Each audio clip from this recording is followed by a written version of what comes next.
Este domingo vamos a concluir este ciclo que hemos iniciado hace un par de semanas sobre el lado oscuro del dinero. Y antes de entrar directamente en la conferencia y en el tema de hoy, es evidente que, digamos, todos estamos muy interesados en esto y seguramente que este tema va a seguir dando que hablar. Se está produciendo una revelación, una información a toda la gente que quiera saberlo sobre esta situación. Esta frase y esta pregunta con la cual iniciamos nuestra conferencia es una pregunta muy profunda. ¿Los bancos prestan dinero? Quizás esa sea tu cultura, tu creencia. Quizás tú que estás en cualquier país del mundo y quizás has tomado alguna vez un préstamo bancario o sabes la operativa de los bancos, tú piensas que los bancos prestan dinero. Pero si ya has tenido oportunidad de escuchar las dos conferencias anteriores, sabes que los bancos no prestan dinero, sino que lo que los bancos prestan es crédito, es nada. Ellos cuando te dan un préstamo no te dan dinero, porque crean el crédito sobre el mismo crédito. Por lo tanto, esta pregunta que parece simple de responder, ¿los bancos prestan dinero? Sí, claro, los bancos prestan dinero. Bueno, después de este ciclo de conferencias y de toda la información que vas a recibir, te va a dar una nueva respuesta. Los bancos no prestan dinero, solamente en el comienzo o quizás nunca prestaron dinero. La realidad es que los bancos prestan deuda y por eso la sociedad se ha endeudado absolutamente. Y esta frase de Lord Acton, Lord Jefe de la Justicia de Inglaterra en 1875, dice que la batalla que se ha filtrado bajo los siglos, no desde el año pasado ni desde el siglo pasado, sino bajo los siglos, y que tendrá que ser luchada más pronto o más tarde, es la gente versus los bancos. Espero que este ciclo de conferencias te ayude a comprender cosas básicas, que entiendas por qué nunca se podrán pagar todas las deudas. ¿Te llama la atención que toda la sociedad está endeudada? La intención es que entiendas cómo es que se endeudaron los gobiernos, por qué no se pueden pagar las deudas a nivel general. Estamos hablando de las sociedades, las ciudades, los municipios, las familias, cómo es que los bancos llegan finalmente a quedarse con todo. Que comprendas que el dinero es un instrumento de dominación. Es interesante que si bien se sabe cuándo comenzó a existir el dinero, no se sabe quién lo creó. Se pierden los orígenes de la historia, en un hecho que también ha quedado oculto intencionadamente. Espero que comprendas que la Reserva Federal es el gran instrumento de dominación moderno y que es el dinero el verdadero instrumento de control sobre los gobiernos y las naciones. Quizás tú creías que era el poder militar, el poder político. No, esos son aspectos secundarios, porque en realidad el gran instrumento de dominación fue así pensado desde el principio, es el dinero, y quiero ayudarte en estas conferencias a que tengas una comprensión profunda. Pero fundamentalmente, deseo que en función de esta información y de todo lo que te quiero proveer, tú sepas cómo enfrentar los tiempos que vienen, qué hacer de aquí en adelante, cómo prepararse para cuando ya no exista más el dinero y cuáles son las acciones posibles. Solo el tiempo, y no faltará mucho tiempo porque en los próximos 4 años tú vas a ver cosas increíbles, extraordinarias, que ni siquiera puedes imaginarla, te ayude esta información a prepararte para ese tiempo. Repasando un poquito lo que hablamos la semana anterior, habíamos comenzado hablando del momento de la historia en que nacían los cheques, luego hablamos también acerca del momento en que nacieron los billetes como instrumentos de pago. Recuerdas que originalmente el orfebre, que estamos utilizando como un personaje de ficción, que acuñó las primeras monedas de oro, que luego las comenzó a recibir en depósito para de ese modo facilitarle la tarea a la gente, comenzó a extender notas que se denominaron cheques. Y un día, bueno, en la ficción que hicimos, tarde, una noche, los orfebres tuvieron otra reunión porque ya se habían unido, secreta, y Fabián les reveló un nuevo plan. Fabián es este orfebre que nos sirve de guía en esta historia que hemos construido, que no es mía, que ya existía de antes, que yo la he tomado de un trabajo extraordinario que se llama Quiero la Tierra más un 5%, ebook que tienes en la página web que hemos creado para esto, y les reveló un nuevo plan. Convocaron al día siguiente a una reunión con todos los gobernadores y allí comentamos en la reunión anterior cómo fue que a partir de esa idea que él explicó, comenzó lentamente un proceso por el cual se iba a ir sustituyendo definitivamente el oro, la moneda verdadera, como instrumento de pago para ser sustituido por papeles que poco a poco irían perdiendo su valor en un proceso que te expliqué y que en el día de hoy absolutamente carecen de valor. Aprendimos también que los bancos prestan 9 veces lo que reciben, pero en realidad eso fue hasta cierto tiempo, porque ya hace algunas décadas que se han eliminado las restricciones y hoy los bancos prestan no 9 veces, sino muchísimas veces el dinero que reciben. Es decir, que la gente creía que cuando el banco presta dinero es porque recibe 10 pesos y presta 10 pesos y hasta allí puede prestar.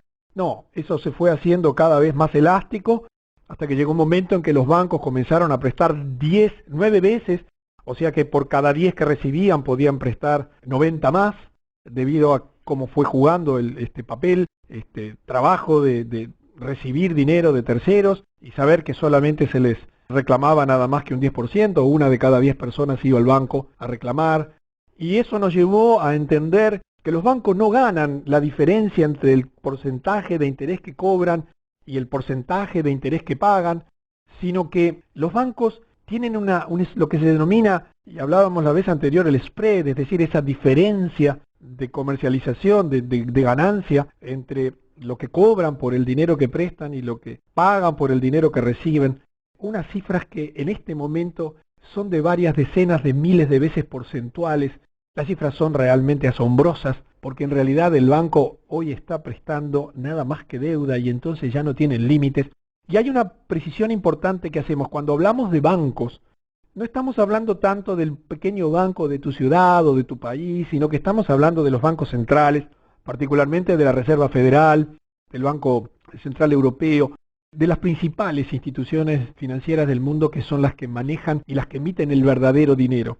En la web vas a tener un reportaje a Ramiro Cortés, que yo te pido que lo escuches con atención porque él allí explica perfectamente cómo es el mecanismo por el cual se produce este método, por el cual las personas y los bancos no pueden imprimir dinero verdadero si no tienen la contrapartida de dólares.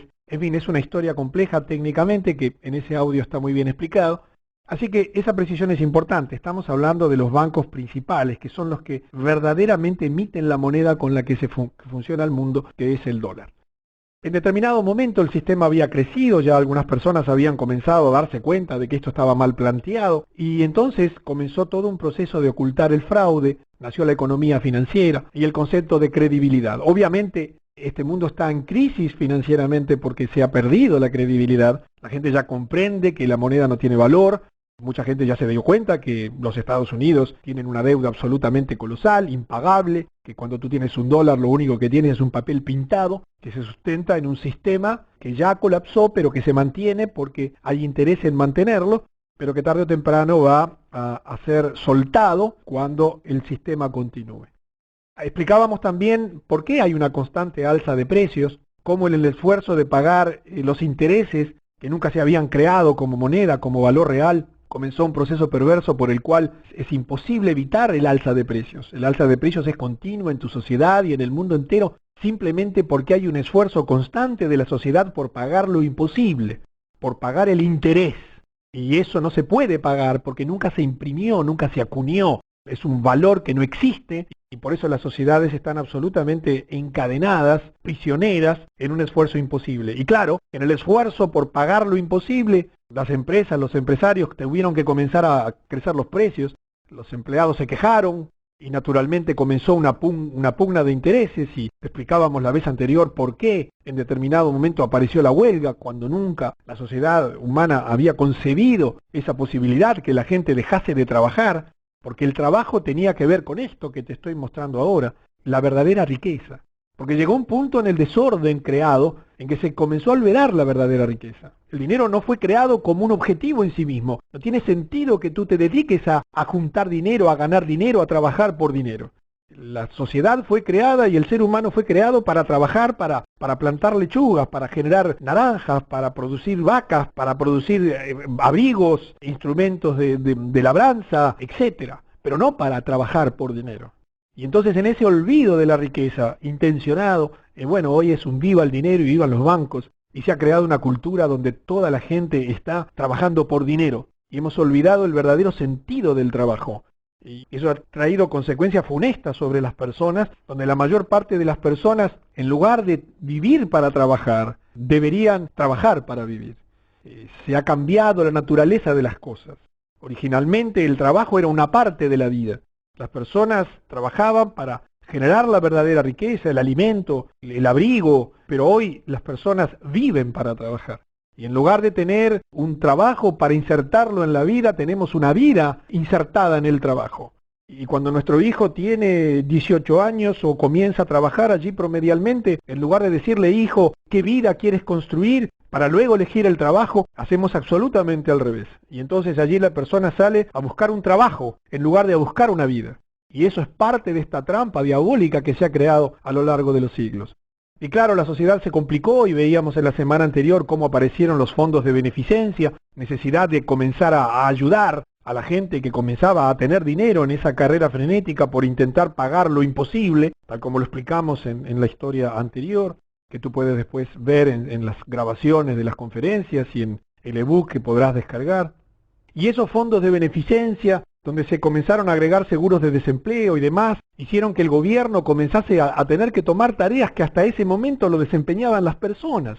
El gobierno, hasta que este problema comenzó, se dedicaba simplemente a regular las relaciones para que no hubiera abusos, pero nadie imaginaba que el gobierno se iba a encargar de cosas como la salud de las personas o la educación de las personas o ocuparse de cuando una persona no tenía trabajo, porque eso no existía antes.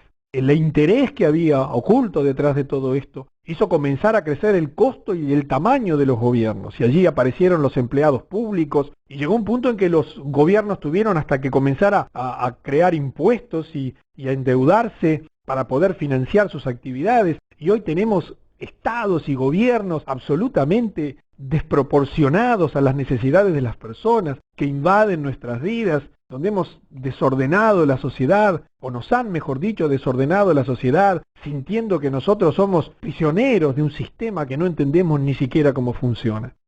Y hasta allí habíamos llegado, en un momento de gran dificultad, donde, bueno, las cosas habían comenzado a complicarse. Entonces los gobernantes, desesperados ya por las dificultades, comenzaron a buscar soluciones. Y allí, claro, aparecía siempre Fabián, el dueño del dinero, aquel que tenía soluciones para todo, que ya era respetado, que ya tenía la riqueza acumulada a lo largo de siglos. Y entonces este orfebre, este Fabián, este conjunto de personas que habían iniciado esto muchos siglos atrás, que transferían en sus familias por generaciones y generaciones que llegan hasta nuestros días, les propuso una solución. Y aquí ya entramos en el tema de esta última tercera conferencia.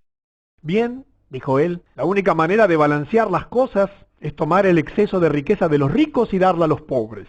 Introduzcan un sistema de impuestos. Cuanto más un hombre tiene, más debe pagar. ¿Te suena conocido? Quizás en tu país hace tiempo que existe esto. Aunque el año pasado aquí en nuestro país el gobierno nuestro comenzó por primera vez a aplicar el impuesto a la renta. Y no sabes la discusión que se crea, porque claro, cualquier persona sensata dice, pero el impuesto a la renta es de lo más perverso que existe. ¿Cómo puede ser esto? ¿En qué momento? Hoy quizás tú culturalmente no te des cuenta porque estás tan acostumbrado que hasta aceptas justificaciones de los economistas y de los financistas y de quienes están puestos por el gobierno allí con buena intención. Pero en el inicio, esto era una blasfemia, esto era una ofensa. ¿Cómo el Estado podía meterse en mi bolsillo a decirme que yo, que trabajaba dignamente la tierra o las artes o lo que fuere, tenía que pagar impuestos para financiar a qué y a quiénes? Hasta ese momento las familias eran independientes, las personas eran libres, y entonces comenzó aquí todo un sistema donde Fabián con inteligencia dijo, recojan los impuestos de cada persona según su capacidad. Y hoy dirían capacidad contributiva, y den a cada uno según su necesidad. Todo sonaba lógico. Las escuelas y los hospitales deben ser gratuitas para los que no puedan permitírselos. ¿Te suena conocido? Claro que sí, porque esto se ha ido extendiendo a toda la sociedad. Y aparece un elemento que hubo que unir, la justicia tributaria, porque claro, había que hacerlo obligatorio.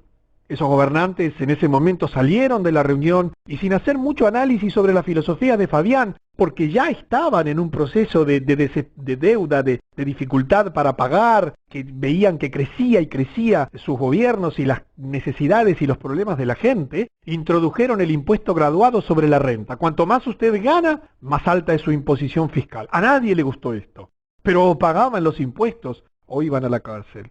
El sistema comenzó a cerrarse sobre las personas. La justicia tributaria comenzó a ser un sistema coercitivo donde comenzó a presionarse a la gente para que aportara a un sistema del cual él no tenía nada que ver. ¿Acaso tienes tú algo que ver con la responsabilidad del sistema en que vives? ¿Con el despilfarro de los dineros que hacen los gobiernos? ¿Acaso tienes tú o yo algo que ver? ¿Por qué hay que tributar para contribuir a quién? ¿A la sociedad? No, porque tú sabes muy bien que esos dineros no van a la sociedad, van a un grupo, van a no sabes dónde, porque nunca llega a ti de vuelta. Y claro, comenzó un proceso de endeudamiento permanente. Él en ese momento les dio una larga charla sobre grandes ideales y acabó diciendo, oh, a propósito, no se olvide que me deben dinero. Han estado pidiendo prestado por mucho tiempo. Mira la perversión del planteo. Lo menos que puedo hacer para ayudar es, como una atención para ustedes, que solo me paguen el interés. Dejaremos el capital como deuda, solo paguen el interés. Y allí la tuerca del sistema comenzó a oprimir duramente. Fíjate que, si tú has escuchado en las conferencias anteriores, que ya sabes cómo se generó esto, en pocos siglos se había llegado a un sistema en el cual ya era imposible pagar la deuda, y cuando entres en la web que te he preparado tendrás un video de 6 minutos que te explica de una manera extraordinaria cómo pasó el proceso. Y claro, en el momento en que Fabián y sus sociedades secretas se dieron cuenta que ya estaba armado el esquema, había llegado el momento de este gran paso. Dejemos el capital como deuda, solo paguen en interés. Y allí aparece la deuda permanente. Por eso es que tu país debe, y el mío debe, y mi ciudad debe, y las familias debemos, y las sociedades están absolutamente endeudadas. Porque llegó el momento en que la perversión del sistema, la complejidad del sistema, la intención del sistema era crear este momento de la historia. Un momento en el que las sociedades trabajan para pagar el interés que se acumula sobre interés en un concepto de exponencialidad que termina expropiando los países, haciendo que todos deban todo y que estamos siempre pagando intereses sobre intereses. Y ni te digo si te atrasas porque además te castigan con moras. Y claro, en ese proceso vil, ¿qué otra cosa iba a ocurrir que esto? Aumentos y más aumentos, porque el ciclo siempre se está autoalimentando. El ciclo siempre está haciendo que la situación sea cada vez más grave. Por eso es que el alza de precios es sostenida a lo largo de la historia en todas las sociedades. No tiene que ver con lo que haga tu gobierno. Tu gobierno podrá hacer que en vez de ser un 20 sea un 10 o en vez de un 10 sea un 3%, pero no puede escapar a la perversión de la inflación. ¿Por qué? Porque en la esencia del sistema está que estamos trabajando por una deuda impagable. Estamos trabajando para pagar un dinero que nunca fue creado. Y en el desorden que eso creó, se generaron todos este tipo de problemas y llegó un punto en el que la desesperación comenzó a introducir distintos modelos económicos para tratar de controlar estas cosas. Los nuevos impuestos forzaron a los comerciantes nuevamente a subir sus precios. Los asalariados exigieron salarios más altos, claro, lo que causó que muchas empresas cerraran o que sustituyeran hombres por maquinaria. Esto causó desempleo adicional y forzó al gobierno a introducir más esquemas de beneficencia y más seguros de desempleo. ¿Te suena conocido? Si tú miras el desenvolvimiento de los hechos, ves que este es un proceso creciente, parece no tener fin. ¿Cómo es posible que no se le encuentre fin en ningún lugar? ¿Cómo es posible que aún en las sociedades que están mejor económicamente, los países que hoy se toman como modelos de finanzas y de cuidado en las finanzas y de producción, igual tienen inflación e igual tienen dificultades? Y allí comienzan experiencias y procesos que seguramente los has vivido en tu país, como yo aquí en el mío. Controles de salarios, controles de precios y de otros para tratar de solucionar lo imposible. Porque esto es como tapar una olla hirviendo sin apagar el fuego que genera la temperatura y la ebullición. Y más impuestos. Y más impuestos porque había algo en la esencia del sistema que impedía detener este ciclo perverso que así había sido diseñado y que así había ido perfeccionándose con el correr de los siglos.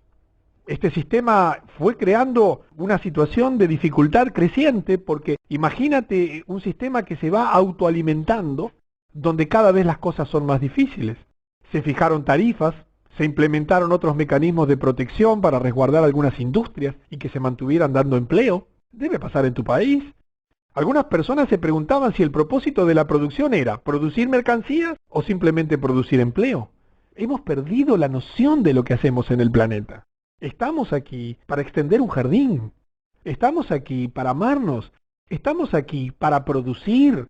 ¿Qué producimos? Abrigo, alimentación, educación, confort, bienestar, no deudas. No se crea una industria para proveer empleo. Hoy festejan la creación de las industrias para proveer empleo. Festejemos la creación de una industria para proveer servicios y productos útiles. El empleo no debería ser un problema en un mundo donde la abundancia sobreabunda. Mientras las cosas se ponían peores, intentaron el control del salario, el control de los precios y toda clase de controles. El gobierno intentó conseguir más dinero con un impuesto a las ventas porque ya no alcanzaba el impuesto a la renta. Entonces vamos a gravar el consumo y ya aparece el impuesto a las ventas, los aportes patronales, los aportes salariales y toda clase de impuestos. No hay ya límites para la imaginación de ver a quién gravamos y cómo los castigamos. Alguien observó que en el camino desde la cosecha del trigo hasta la mesa de los hogares había cerca de 50 impuestos sobre el pan. No sé cómo es en tu ciudad, pero esto es absurdo en esencia. En un mundo donde todos los días crece el trigo, en el mundo donde sobreabunda el alimento que está mal distribuido, ¿cómo es posible que esto haya ocurrido? ¿Cómo es posible que no nos hubiéramos dado cuenta? Y entonces, en la intención de explicar lo imposible, nacen los expertos en finanzas, los ajustes fiscales, las reestructuras. Inclusive los expertos se presentaron en algunos lugares y hasta son elegidos en algunos lugares para gobernar. Pero después de cada reunión anual, no sé si pasa en tu país, seguro que sí, aparecían sin soluciones. A excepción de la noticia de que los impuestos debían ser reestructurados. ¿Han habido reestructuras en tus países? En tu país, en el mío siempre. Pero siempre luego de las reestructuraciones la suma del total de impuestos aumentaba. Nunca sucede que bajen. ¿No te parece absurda esta situación? ¿Qué tiene que ver con el ministro de Economía actual en tu país? ¿Es de izquierda o de derecha? Y el que estaba antes era del centro o del costado. ¿Cómo es posible que a todos les pase lo mismo? ¿Se confabulan para el mal, para hacernos daño? No, simplemente es que el sistema en su base genera esta perversión. Y claro, allí Fabián comenzó a exigir sus pagos de interés, porque ya no solamente había perdonado la deuda. Dijo, bueno, no es que la perdonó, dijo, no me la paguen, déjenla allí, páguenme los intereses. Llegó el momento en que la presión había que incidir y hacerla más dura. Y entonces comenzó a exigir pagos de interés y una porción más grande y más grande del dinero de los impuestos era necesario para pagarlo. Mira que estamos hablando del Banco Mundial, el Fondo Monetario Internacional, todas esas instituciones gigantescas que prestan dinero y renuevan y refinancian y tú ves como la deuda externa de tu país crece y crece y crece. Algo debe haber atrás de esto. Y naturalmente que en una sociedad complicada y en dificultades comenzarían las discusiones. Y comenzarían a aparecer cómo hacemos para solucionar esto. Y entonces nacen en algún momento los partidos políticos, porque quiero que entiendas que hasta cierto momento no había partidos políticos. Los gobernantes, como yo te explicaba en la reunión anterior, eran elegidos entre los vecinos, entre la gente que se conocía. Su función era muy limitada, estaba destinada a evitar abusos, conflictos, resolver cosas comunes, pero no eran gobernantes para sacarle dinero a la gente o para proponer soluciones de los problemas colosales que comenzaban a crearse, y entonces aparecen los partidos políticos. Vino la política partidaria. La gente discutía sobre qué partido político podría solucionar lo mejor posible sus problemas. Y discutieron sobre las personalidades, idealismo, los eslogans, todo, excepto el problema real. No sé si pasa en tu país, pasa en todos, ¿verdad? Uno ve antes de las elecciones cuánto discuten para después gobernar, no importa quién sea. Podrá ser un poco mejor, un poco peor el gobierno, pero no se discuten los problemas de fondo. No ves discusiones técnicas sobre la esencia de los problemas. Y mientras tanto, los gobiernos llegan a un punto en el que ya no pueden pagar la deuda, y así ves países en default, algunos por responsabilidades de hacer las cosas peor que otros. Pero en realidad ningún país está pagando la totalidad, siempre está refinanciando y acumulando deuda sobre deuda. Ocurrió que en una ciudad el interés de la deuda excedió la cantidad de impuestos que se recaudaron en un año. Imagínate ese momento de la historia. en el cual los impuestos sobre la gente, ventas, consumo, renta, patrimonio, de acá mira, si te cuento los impuestos que hay, es increíble. Y bueno, en todo el país el interés creció, siguió aumentando y se comenzó a pagar interés sobre interés sin pagar. Quizás has tenido alguna experiencia de endeudarte con algún organismo de crédito o con la impositiva en tu ciudad o con tu municipio y sabes que pocos años después se te quedan con lo tuyo, porque ni siquiera respetan cuando la inflación baja porque te siguen cobrando tasas de mora y de recargos financieros muy superiores a lo razonable. Y es dinero sobre dinero. Es un invento, te van creando una historia. La realidad sería diferente si no se capitalizara el interés. Pero justamente la perversión estaba en la capitalización. Y hemos perdido la noción de lo que pagamos sobre estas cosas en nuestro país. Y tú verás en el tuyo cómo los organismos de crédito, los bancos, las financieras tratan de ocultar las tasas reales de interés. Aquí están obligadas por el Banco Central a publicarlas. Y claro, llegó un momento en el que, en este proceso, imagínate, este es el desenlace. Los bancos llegarían, finalmente, a quedarse con todo. Gradualmente, mucha de la riqueza real del país fue comprada o controlada por Fabián y sus amigos, y con ello vino el mayor control sobre la gente. Quiero que entiendas que por eso aparecen las fusiones, y cada vez las empresas son más grandes y más colosales. ¿Por qué? Porque los que verdaderamente detentan el poder se van quedando con todo, van comprándolo todo, porque son ellos los que tienen el control de la deuda y el endeudamiento de los países, de las ciudades, de las empresas. Y manejan las bolsas y las finanzas de todo el mundo. Emiten el dinero. Por lo tanto, pueden comprar lo que quieren. Y verás en tu país cómo hay una concentración creciente del poder. ¿Cómo es que eso puede suceder? No estamos en el planeta para eso. No fuimos creados con la finalidad de explotarlos vilmente unos a otros. Y no creas esas teorías de que la naturaleza humana... No, la realidad es que este es un mundo pensado para que las personas se amasen y no para esto. Sin embargo, el control no era todavía completo, había que perfeccionarlo. Sabían que la situación no sería segura hasta que cada persona fuese controlada. La mayoría de la gente que se oponía al sistema era silenciada por presión financiera o sufría el ridículo público. Por eso es que este tipo de noticias y de información no están en tu escuela, ni en tu liceo, ni en tu universidad. Yo he ido a la Universidad de Ciencias Económicas de mi país, nunca me hablaron de estas cosas. Y en ningún circuito educativo esto funciona así. Porque a su vez todos los modelos educativos son pensados de estos organismos centrales. Y claro, es un proceso de concentración, de capital, brutal. Entonces, ¿qué hicieron? ¿Cómo siguieron perfeccionando? Para lograr esto, Fabián y sus amigos compraron la mayoría de los periódicos, TV y las estaciones de radio. Seleccionaron cuidadosamente a la gente para operarlas. Muchas de estas personas tenían y tienen un deseo sincero de mejorar el mundo, pero nunca se dieron cuenta cómo los utilizaban y los utilizan. Yo a veces escucho comentadores de las cadenas, grandes cadenas de información, que obviamente todas pertenecen a este grupo de sociedades secretas, y los escucho decir cosas y discutir sobre temas que no son la base del asunto. Sus soluciones se ocuparon siempre de los efectos del problema, nunca de la causa. Y así aparecen entonces un conjunto de instrumentos que hoy están dominando el mundo, que hasta tienen un nombre curioso, tienen un nombre gracioso porque dicen ser medios de difusión. A mí me gusta decir que son medios de distracción. Nos distraen, nos informan lo que quieren. Había varios periódicos, uno para el ala derecha, uno para el ala izquierda, uno para los trabajadores, uno para los patrones, etcétera, etcétera, etcétera. No importaba mucho en cuál usted creyera, siempre y cuando usted no pensara en el problema real. El plan de Fabián casi estaba en su terminación, y estamos hablando ya de pocas décadas atrás. El país entero le debía el dinero a él. Con la educación y los medios, él tenía el control de las mentes de las personas. Podían pensar y creer solamente lo que él deseaba que pensaran. Los medios fijaban los temas y los debates. Ten cuidado, analiza lo que está ocurriendo.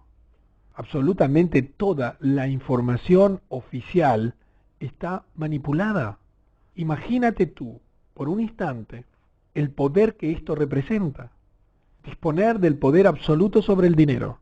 Disponer del poder que da el ser acreedor de todo el mundo. disponer de los medios de información o de distracción. Las posibilidades son infinitas. Cualquier tipo de maniobra les es posible. Y entonces debes tratar de entender por qué esta gente hace esto. ¿Por qué? Una vez que el hombre tiene mucho más dinero que el que puede gastar para sus placeres, ¿qué desafío queda para excitarlo? Nosotros que estamos aquí somos personas comunes, tenemos ambiciones materiales, pero no se nos ocurre el poder por el poder. Para aquellos con una mentalidad de clase dominante, la respuesta es el poder. Poder puro y completo sobre los otros seres humanos. Quizás te llame la atención. Quizás me digas, Luis, no puede ser así. ¿Sería posible? Pues entonces lee sobre estos temas y te vas a asombrar de sus declaraciones. Y la historia está llena de demostraciones de gente que cree en el poder puro y completo sobre los otros seres humanos. Colocaron idealistas en los medios de comunicación y en el gobierno, pero los controladores reales que Fabián buscaba eran los que tenían mentalidad de clase dominante. Y está lleno de ellos, mucho más de lo que te imaginas. El proceso se ha ido perfeccionando, el poder por el poder. La mayoría de los orfebres se habían dirigido por este camino. Conocían la sensación de gran abundancia, pero ya no los satisfacía. Necesitaban desafíos y emoción. Y el poder sobre las masas se convirtió en el gran juego. Creyeron que eran superiores a todos los demás. Es nuestro derecho y nuestro deber gobernar. Las masas no saben qué es bueno para ellos. Necesitan ser dirigidos y organizados. Gobernar es nuestro derecho de nacimiento. ¿Crees que no hay personas que piensan así? Pues todas estas personas que integran estas sociedades secretas, que integran en este poder acumulado, piensan exactamente así. Gobernar es nuestro derecho de nacimiento. Por eso transfieren de familia a familia, de generación en generación, casándose entre ellos, manteniéndose unidos, para transformar en realidad un poder acumulado a lo largo de la historia. Y aparece a principios de siglo, allá por 1910, 1913, el gran instrumento para manejar el sistema financiero mundial. No sé si sabes la historia de la Reserva Federal. Por ejemplo, quizás tú creas que los dólares los emite el gobierno americano. Estoy seguro que la mayoría de ustedes cree que los dólares en Estados Unidos los emite una imprenta del gobierno. Pues no es así. El dólar que tienes en tu bolsillo lo imprime una institución privada de bancos privados que se llama la Reserva Federal, en cuyo directorio, desde su constitución en 1910, nunca intervino ningún funcionario del gobierno. ¿Qué sientes? ¿Qué piensas? Infórmate.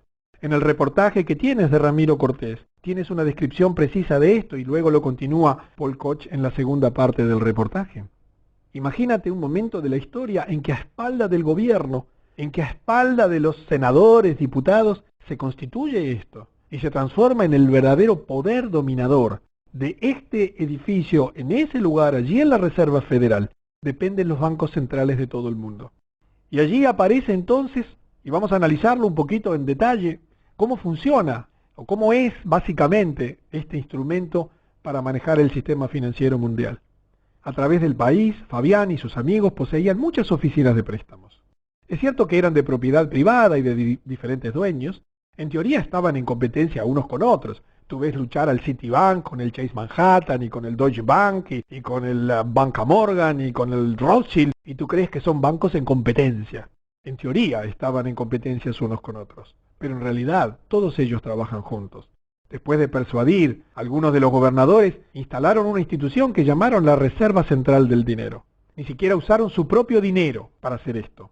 Crearon crédito contra una parte de los depósitos de la gente, en un proceso que te expliqué, pero que es bueno que repases en los materiales que tienes disponibles en la web. Esta institución parecía regular la fuente del dinero, y parece ser una institución perteneciente al gobierno, es lo que la mayoría del mundo cree. Pero extrañamente, no se permitió a ningún gobernador o servidor público ingresar a la junta directiva.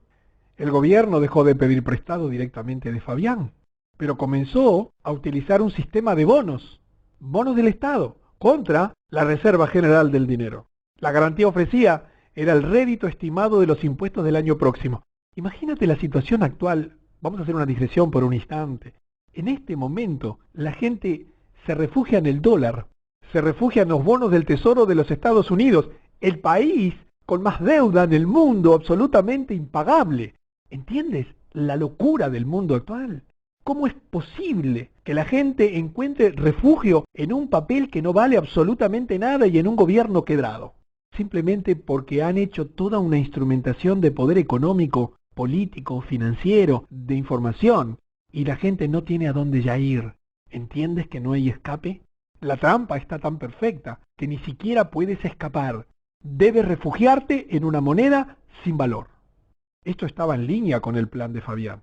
Alejar las sospechas de su persona y dirigir la atención hacia una aparente institución del gobierno detrás de la escena, él todavía estaba en control. Yo te pregunto, en tu país, ¿cuándo hay un debate sobre el papel de los bancos centrales?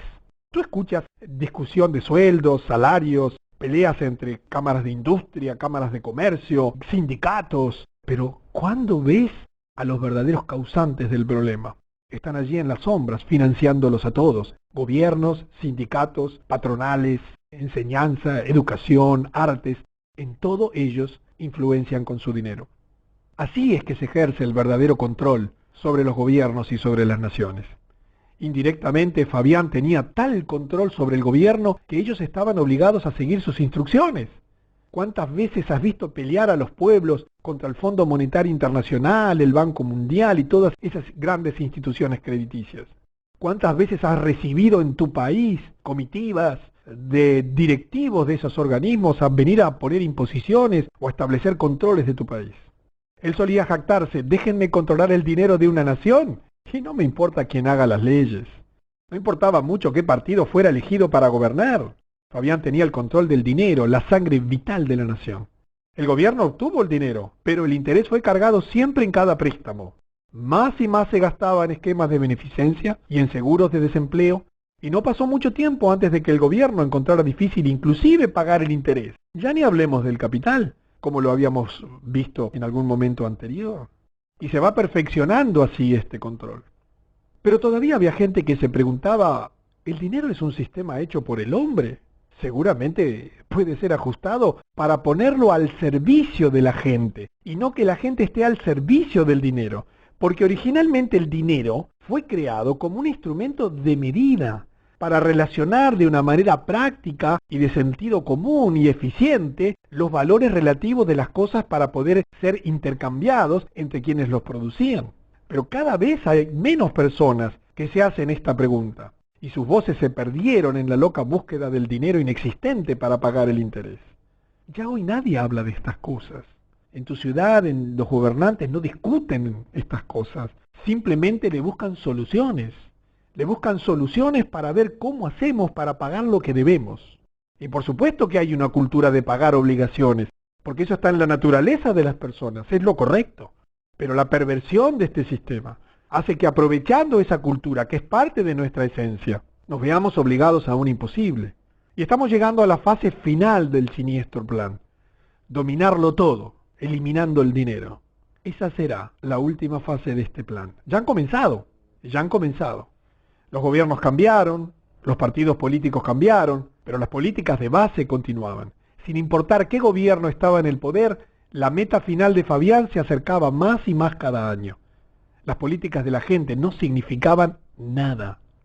La gente pagaba impuestos al límite, no podían pagar más. Maduraba el momento para el movimiento final de Fabián. 10% del dinero todavía estaba en forma de billetes y monedas. Tan solo 10%, en realidad es mucho menos. Esto tenía que ser suprimido, de manera tal de no despertar sospecha. Mientras la gente utilizara efectivo, estaría libre para comprar y vender como quisiera. En ese caso, la gente todavía tenía cierto control de sus propias vidas. No sé si necesitas que te repita, porque es tan moderno esto, es tan cercano a ti. Estás tan acostumbrado y acostumbrada, porque no estamos hablando de las personas de siglos anteriores. Estamos hablando de algo que está ocurriendo en nuestro tiempo. Piensa que 10% del dinero todavía está en la forma de billetes y monedas. En realidad, hoy es un porcentaje ínfimo del total de la masa monetaria del mundo, lo que realmente son billetes y monedas. Pero esto hay que suprimirlo, porque el proceso final es que hasta sin dinero te van a dejar. Y entonces han comenzado el proceso. Y seguramente con el instrumento que yo te voy a mostrar ahora, tú inmediatamente te vas a dar cuenta de cómo este proceso ya comenzó hace algunas décadas. Las tarjetas de crédito. No era siempre seguro llevar billetes y monedas. ¿Verdad que no? La inseguridad hoy hace que la gente prefiera no tener efectivo. Los cheques no eran aceptados fuera del país, además. Cheque de un país de América del Sur no es aceptado en otro.